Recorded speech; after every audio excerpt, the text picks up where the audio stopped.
Hello students, मैं doctor Arvinder Kaur आप सभी का एमएड की ऑनलाइन वीडियो क्लासेस में बहुत बहुत स्वागत करती हूँ।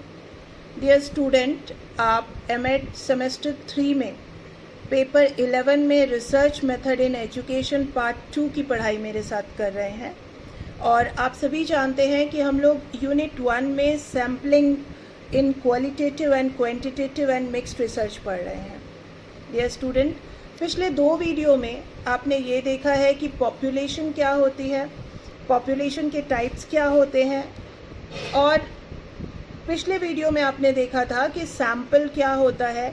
सैम्पल के कुछ बेसिक कॉन्सेप्ट के बारे में हमने जाना था और sample size, sample frame, sampling unit के बारे में जाना था। तो डियर स्टूडेंट, सैम्पलिंग एरर को बताने से पहले मैं आज के वीडियो में कुछ ऐसे टॉपिक्स को एक्सप्लेन करना चाहूँगी जिससे कि सैम्पल और भी ज़्यादा क्लियर हम लोग समझ सकेंगे और जान सकेंगे। तो आज के वीडियो में जिस टॉपिक को हम कवर करेंगे वो होगा characteristics of a good sample. हम ये देखेंगे कि एक अच्छे सैम्पल के क्या चरित्र होने चाहिए, क्या कैरेक्टर होना चाहिए, और हम देखेंगे नीड ऑफ सैम्पलिंग, सैम्पलिंग की क्या ज़रूरत है, इसके क्या एडवांटेजेस हैं, क्या लिमिटेशन है, और रैंडमाइजेशन क्या होती है। तो चलिए आज हम स्टार्ट करते हैं आज का वीडियो, जिसमें हम ये देखेंगे कि सैम्पलिंग की क्या ज़रूरत है, एक अच्छे सैम्पल के क्या चरित्र होते हैं, और रैंडमाइजेशन किसे कहते हैं। Let's start today's video. Dear students, पिछले वीडियो में हमने सैम्पल के बारे में जाना था, उससे पहले हमने पॉपुलेशन के बारे में जाना था, और पिछले वीडियो में हमने ये भी जाना था कि पैरामीटर किसे कहते हैं, स्टैटिस्टिक किसे कहते हैं। तो चलिए आज हम लोग कुछ इम्पॉर्टेंट एस्पेक्ट को जानने की कोशिश करते हैं, और इन चीज़ों को जानने के साथ साथ मैं आपसे ये भी कहूँगी कि आप अपने नोट्स भी साथ साथ में बनाते चलें और पेन पेंसिल लेकर के आप लिखते जाएं कि एक अच्छा सैम्पल कैसा होना चाहिए, कैसा होता है, या फिर हम यूँ कहें कि कैरेक्टरिस्टिक्स ऑफ गुड सैम्पल क्या होते हैं। मतलब एक अच्छे सैम्पल के क्या क्या चरित्र होने चाहिए, एक अच्छा सैम्पल किस प्रकार का होना चाहिए। देखिए, सबसे पहले है sample should be representative to the population. Sample ऐसा होना चाहिए जो कि हमारी पॉपुलेशन को रिप्रेजेंट करता हो, एक ऐसा न्यायाधीश जो कि जनसंख्या का प्रतिनिधि होना चाहिए, आपके पूरे पॉपुलेशन को रिप्रेजेंट करता हो। आपको अच्छे तरीके से पता है कि जब भी हम किसी चीज़ का सैम्पल लेते हैं तो उसमें कोई ना कोई हम कैरेक्टरिस्टिक्स फाइंड आउट करने की कोशिश करते हैं। मतलब हमें पॉपुलेशन में से जो कैरेक्टरिस्टिक्स को फाइंड आउट करना है उसके आधार पर हम उसका सैम्पल लेते हैं। तो इसीलिए हमारा जो सैम्पल होना चाहिए वो हमारी पॉपुलेशन का रिप्रेजेंटेटिव होना चाहिए, मतलब कि वो हमारी कंप्लीट पॉपुलेशन का प्रतिनिधित्व करता हो, हमारा सैम्पल ऐसा होना चाहिए। दूसरा है उसमें होमोजेनिटी होनी चाहिए, एक रूपता होनी चाहिए। मतलब अगर आप एक ही पॉपुलेशन से 2 तरह के सैम्पल लेते हो तो उन दोनों सैम्पल्स में कोई बेसिक डिफरेंस नहीं होना चाहिए, मतलब उनमें बुनियादी तौर पे कोई अंतर नहीं होना चाहिए। उसकी जो एक रूपता है, होमोजेनिटी है, वो एक जैसी होनी चाहिए।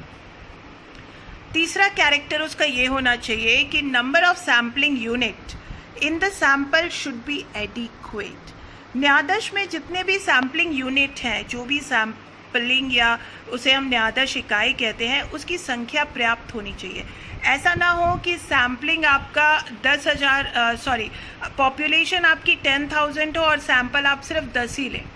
तो ऐसे में क्या होगा कि आपके सैम्पल यूनिट में पर्याप्त कैरेक्टरिस्टिक्स इन्वॉल्व नहीं हो पाएंगे। कहने का मतलब ये है कि हमारा जितना सैम्पल होगा उसके अनुसार उसकी सैम्पलिंग यूनिट बिल्कुल एडिक्वेट होनी चाहिए, ताकि हम टोटल पॉपुलेशन के कैरेक्टरिस्टिक्स को समझ सकें। नेक्स्ट है sampling unit composing the sample preferably should be independent. हमारे जो भी सैम्पलिंग यूनिट है जिससे कि सैम्पल बना है वो इंडिपेंडेंट होनी चाहिए, वो किसी पे डिपेंडेंट नहीं होनी चाहिए। ऐसा नहीं होना चाहिए कि हमारी सैम्पलिंग यूनिट किसी और यूनिट पे डिपेंडेंट है और उसकी वजह से हमारे सैम्पल के जो कैरेक्टरिस्टिक्स हैं, मतलब हमारा जो स्टैटिस्टिक है, वो प्रॉपर नहीं आ पा रहा है। मतलब ये कि न्यायाधीश की गणना करने वाली इकाई जो है अधिमान्यता स्वतंत्र होनी चाहिए। हमारे सैम्पलिंग यूनिट जो है वो इंडिपेंडेंट होने चाहिए, वो किसी पर डिपेंडेंट नहीं होने चाहिए। सिमिलर रेगुलेटिंग कंडीशन, सारी स्थिति जो हो वो समन्वय की होनी चाहिए। मतलब विनिमयन की स्थिति जो है प्रत्येक नमूना इकाई की एक समान होनी चाहिए। मतलब जो कंडीशन एक यूनिट पे अप्लाई होती है वही कंडीशन हर एक यूनिट पे अप्लाई होनी चाहिए, एक जैसा होना चाहिए। कहने का मतलब ये है। जो इंग्लिश मीडियम के स्टूडेंट हैं उनके लिए मैंने अलग से ये भी लिखा है। इंग्लिश मीडियम के स्टूडेंट इसको इस प्रकार से भी लिख सकते हैं। Characteristics of a good sample: sample should be representative of the population, no basic difference between two sample drawn from the same population, adequacy, number of sampling unit in the sample should be adequate, independent sampling unit composing the sample preferably should be independent, and similar regulating condition should possibly be similar for every sampling unit। मुझे लगता है इसको समझने में आपको कोई दिक्कत नहीं होनी चाहिए, कोई तकलीफ नहीं होनी चाहिए। This is the characteristics of a good sample. एक अच्छे सैम्पल के ये चरित्र होने चाहिए। इसके बाद देखिए नीड ऑफ सैम्पलिंग। न्यायाधीश के चयन की आवश्यकता क्यों है, हमें सैम्पलिंग की ज़रूरत क्यों पड़ती है। सबसे पहले न्यायाधीश के चयन की आवश्यकता के कारण इस प्रकार हैं। सबसे पहले इकोनॉमी ऑफ टाइम। सैम्पलिंग करने का सबसे बड़ा मकसद ये होता है कि हम समय की बचत कर सकें, क्योंकि पॉपुलेशन इतनी बड़ी होती है कि अगर हम पॉपुलेशन के कैरेक्टरिस्टिक्स को जानने की कोशिश करेंगे तो उसमें बहुत ज़्यादा समय व्यय हो जाएगा, बहुत सारा समय लगेगा। इसीलिए सैंपल कलेक्ट करके जब हम किसी भी पॉपुलेशन की कैरेक्टर्स को जानने की कोशिश करते हैं तो इससे हमें समय की बचत होती है। इसमें इकोनॉमी ऑफ टाइम होता है।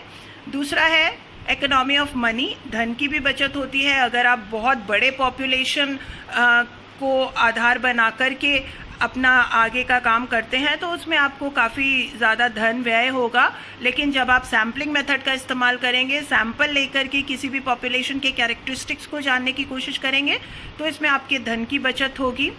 ट्रू नॉलेज और अधिक शुद्ध ज्ञान होता है। जब भी हम सैम्पलिंग लेकर के किसी चीज़ के कैरेक्टरिस्टिक्स को जानने की कोशिश करते हैं तो इससे हमें ट्रू नॉलेज मिलता है, अधिक शुद्ध ज्ञान मिलता है। एडमिनिस्ट्रेशन प्रशासकीय सुविधाएं, इसका मतलब ये है कि जब हम बड़ी पॉपुलेशन के द्वारा किसी चीज़ की जांच करते हैं तो उसमें हमारे जो प्रशासित करने में अनेक तरह की असुविधाएं आती हैं। और जब हम परीक्षण को भली भांति प्रशासित नहीं कर पाते हैं तो जनसंख्या के प्रतिनिधित्व पर परीक्षण को प्रशासित करने में काफ़ी असुविधा होती है। कहने का मतलब ये है कि जब आप सैम्पलिंग लेते हैं तो आप जिस भी चीज़ का परीक्षण करना चाहते हैं या जिस भी चीज़ को आप इन्वेस्टिगेट करना चाहते हैं उसको आप इजीली एडमिनिस्ट्रेट कर सकते हैं। आपके एडमिनिस्ट्रेशन की कैपेसिटी बढ़ जाती है और सैंपल को एडमिनिस्ट्रेटिव क्वालिटी के द्वारा एडमिनिस्ट्रेट करना, प्रशासित करना ज़्यादा आसान होता है रादर देन कि आप पूरे पॉपुलेशन को प्रशासित करें। वो एडमिनिस्ट्रेशन जो होता है वो सैम्पलिंग का ज़्यादा आसान होता है rather than population. Detailed awareness, जब हम सैम्पलिंग करते हैं और सैम्पलिंग के द्वारा चीज़ों को जानने की कोशिश करते हैं, पॉपुलेशन के कैरेक्टरिस्टिक्स को जानने की कोशिश करते हैं तो उससे हमें डिटेल जानकारी यानी कि विस्तृत जानकारी प्राप्त होती है। इम्पॉसिबल टू स्टडी पॉपुलेशन, आप अच्छी तरीके से समझ सकते हैं, भली भांति समझ सकते हैं कि संपूर्ण जनसंख्या का अध्ययन बिल्कुल असंभव है। और जब हम सैंपल लेकर के किसी भी पॉपुलेशन को स्टडी करते हैं तो उसे स्टडी करना संभव हो जाता है। तो ये सारी ऐसे पॉइंट्स हैं जिससे आप ये जान सकते हैं कि हमें न्यायाधीश के चयन की यानी कि सैम्पलिंग की ज़रूरत क्यों पड़ती है, हमें सैम्पलिंग क्यों करनी पड़ती है।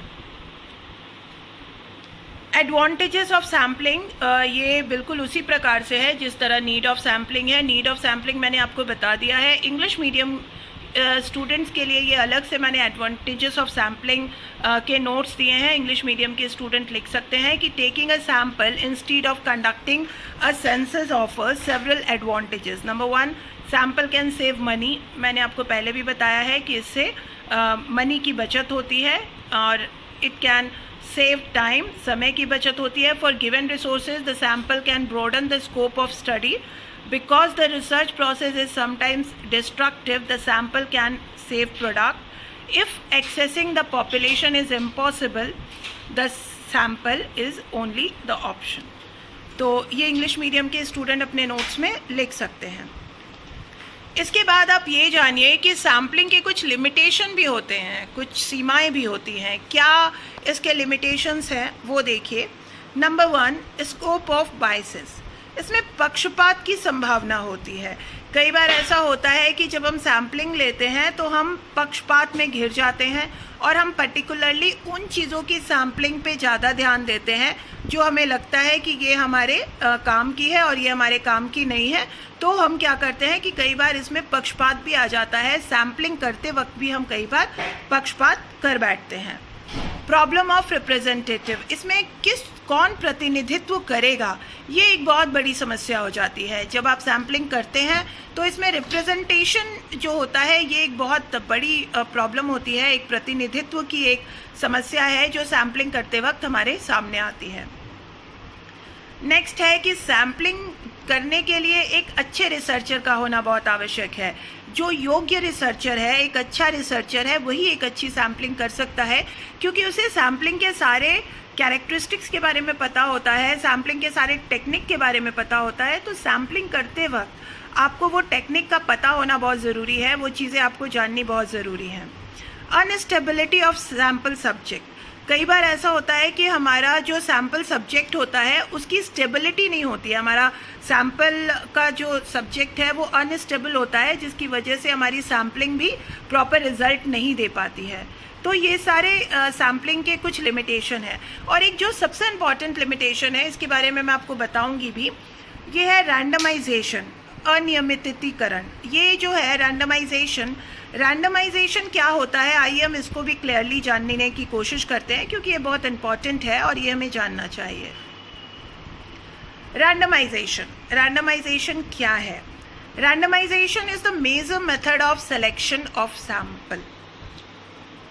In this method, units are selected from the population in such a way that each unit has equal probability of being selected. जैसा कि यहाँ लिखा हुआ है कि रैंडमाइजेशन का मतलब ये होता है, ये एक ऐसा मेथड है, एक ऐसा तरीका है जिसमें हर एक यूनिट के सेलेक्ट होने की इक्वल संभावना होती है, और the unit of the sample are selected independently. इसमें हम लोग सैम्पल के जो यूनिट हैं उनको बिल्कुल स्वतंत्र रूप से इंडिपेंडेंटली सेलेक्ट करते हैं। Each person of the population necessarily having equal probability of joining the sample. जितने भी उसमें यूनिट हैं उनके पास इक्वल अपॉर्चुनिटी होती है, उसमें से कोई भी यूनिट जो है वो हमारे सैम्पल का हिस्सा हो सकता है।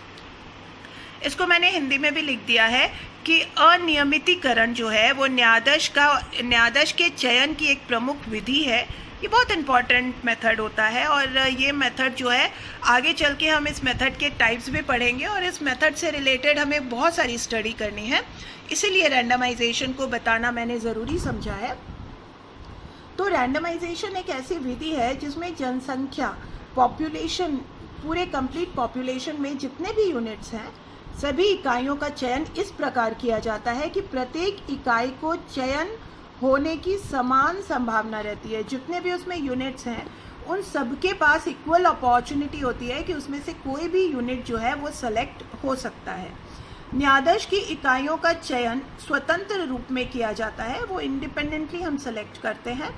जनसंख्या के प्रत्येक व्यक्ति की आवश्यक रूप से न्यायाधीश में सम्मिलित होने की संभावना बनी रहती है। सैंपल में कोई भी यूनिट सेलेक्ट हो सकता है, सबके पास इक्वल अपॉर्चुनिटी होती है कि इसमें कोई भी यूनिट का सिलेक्शन किया जा सकता है। इसके आप जैसे एग्जाम्पल देखेंगे तो ये आपको बहुत क्लियर हो जाएगा। आइए हम इसके एग्जाम्पल्स देखते हैं कि मेथड ऑफ रैंडमाइजेशन क्या क्या होते हैं, इसकी क्या क्या प्रविधियां हैं। सबसे पहला है लॉटरी सिस्टम, लॉटरी विधि। आप जानते हैं कि लॉटरी सिस्टम में हर एक यूनिट, जितने भी लोगों ने लॉटरी ली है, सबके पास इक्वल अपॉर्चुनिटी होती है कि कोई भी उसमें सेलेक्ट हो सकता है, किसी का भी नंबर आ सकता है। टॉसिंग द कॉइन, सिक्के को उछालकर। सिक्के को जब हम उछालते हैं तो उसमें कुछ भी आ सकता है, हेड टेल कुछ भी आ सकता है, तो वो भी एक तरीका है रैंडमाइजेशन का। थ्रोइंग डाइस, पासा फेंक कर। आपको पता है कि जब हम पासा फेंकते हैं या when we throw the dice, तो उसमें 1 to लेकर 6 तक किसी भी नंबर को इक्वल अपॉर्चुनिटी होती है, कोई भी नंबर आ सकता है। So that is one of the method of randomization, वो भी रैंडमाइजेशन का एक मेथड है। ब्लाइंड फोल्डेड मेथड, आँख में पट्टी बांधकर। जब आपकी आँखों में पट्टी बंधी होती है तो आप किसी भी चीज़ को सेलेक्ट कर सकते हैं, कुछ भी उसमें सिलेक्शन हो सकता है, उसमें हर एक यूनिट के पास इक्वल अपॉर्चुनिटी होती है सिलेक्शन के लिए। एंड इरेग्युलर टेबल, अनियमित तालिका जो होती है, इरेग्युलर टेबल जो होते हैं, उसमें भी इक्वल अपॉर्चुनिटी होती है हर एक टेबल में कि वो कोई भी सेलेक्ट होता है। तो मुझे लगता है कि यहाँ तक आपको सारी चीज़ें समझ में आ गई होंगी कि रैंडमाइजेशन क्या होता है। और इसके बाद जो हमने चीज़ें पढ़ी हैं, जैसे कि limitation of sampling, need of sampling and characteristics of good sample. आज के वीडियो में इतना ही। और अभी तक जो भी मैंने आपको पढ़ाया है, मुझे लगता है कि आपको समझ में आ गया होगा। अगर इस वीडियो में और इस टॉपिक में कुछ भी आपको नहीं समझ में आया है तो वो आज इवनिंग की क्लास में आप मुझसे अपने सवाल कर सकते हैं। इसके अलावा भी अगर आपको कोई प्रॉब्लम हो तो आप फ्रैंकली मुझसे अपने सवाल कर सकते हैं। आज तक की वीडियो में इतना ही। अगली वीडियो में मैं आपको सैम्पलिंग एरर के बारे में बताऊंगी। मैं आपको बताऊंगी कि सैम्पलिंग और नॉन सैम्पलिंग एरर क्या क्या होते हैं और इसे हम किस तरह से फाइंड आउट कर सकते हैं। सो आज तक इतना ही। Thank you so much.